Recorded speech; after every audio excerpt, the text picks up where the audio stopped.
अस्सलाम वालेकुम। आज हम बहुत ही मज़े की ऑमलेट मैकरोनी बनाने वाले हैं। इसके लिए ये मेरे पास 2 कप भर के मैकरोनी के हैं। वज़न में देखें तो ये 250 ग्राम है। 3 अंडों का यूज़ करूँगी मैं इसमें। एक बड़े साइज़ की प्याज है, इसे मैंने ऑमलेट कट कर लिया हुआ है। 1 टमाटर है बड़े साइज़ का, इसे भी मैंने बारीक स्लाइसेस में कट किया है। 2 हरी मिर्चें हैं, इनको बारीक काट लिया, और थोड़े से धनिया के पत्ते हैं। बहुत थोड़े से स्पाइसेस हम इसमें यूज़ करेंगे। काली मिर्च का पाउडर है, हाफ टी स्पून से कम यूज़ करूँगी।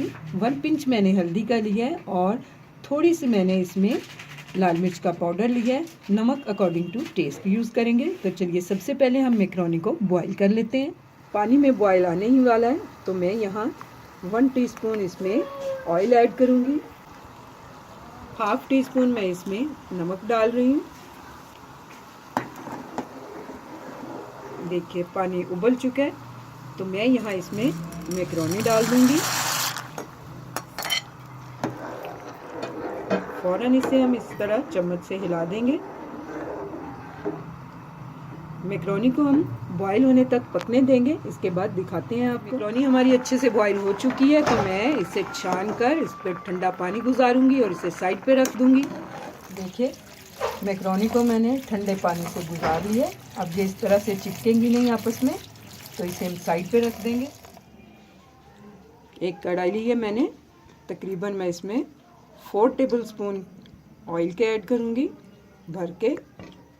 ऑयल के गर्म होते मैं इसमें प्याज डाल दूँगी।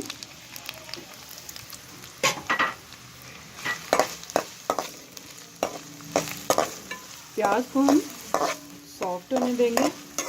2 मिनट मैंने प्याज को इसी तरह स्लो फ्लेम पे पकने दिया, तो यहाँ मैं इसमें टमाटर ऐड कर दूँगी।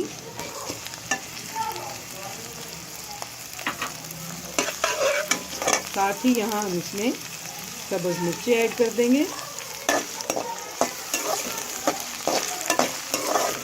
सारे स्पाइसेस मैं यहाँ अंडे के अंदर ही मिक्स कर दूँगी।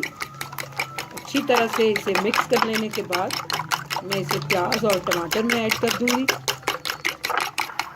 यहाँ हमारे प्याज और टमाटर सॉफ्ट हो चुके हैं, तो मैं ये सारा जो अंडे का मिक्सचर है ये इसमें डाल दूँगी। अब अच्छी तरह से हम इसे मिक्स कर लेंगे।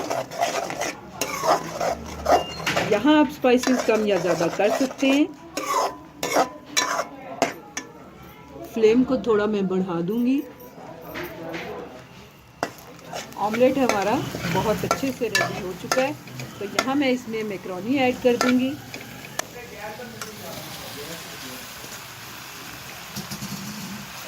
इसे भी अच्छे से मिला लेंगे हम।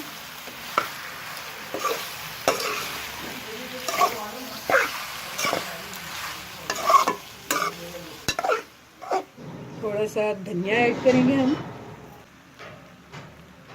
देखिए कितना खूबसूरत लुक आ रहा है धनिया डालने से। तो मैं इसे कवर करते हुए 3 से 4 मिनट बिल्कुल स्लो फ्लेम पे रखूंगी, और फिर डिश आउट करूंगी। 4 मिनट हो गए थे, स्लो फ्लेम पे मैंने इसे कवर करके रखा हुआ था। मैकरोनी हमारी अच्छे से रेडी हो चुकी है, तो इसे हम डिश आउट करते हैं और दिखाते हैं आपको। लीजिए ऑमलेट मैकरोनी हमारी रेडी टू सर्व है।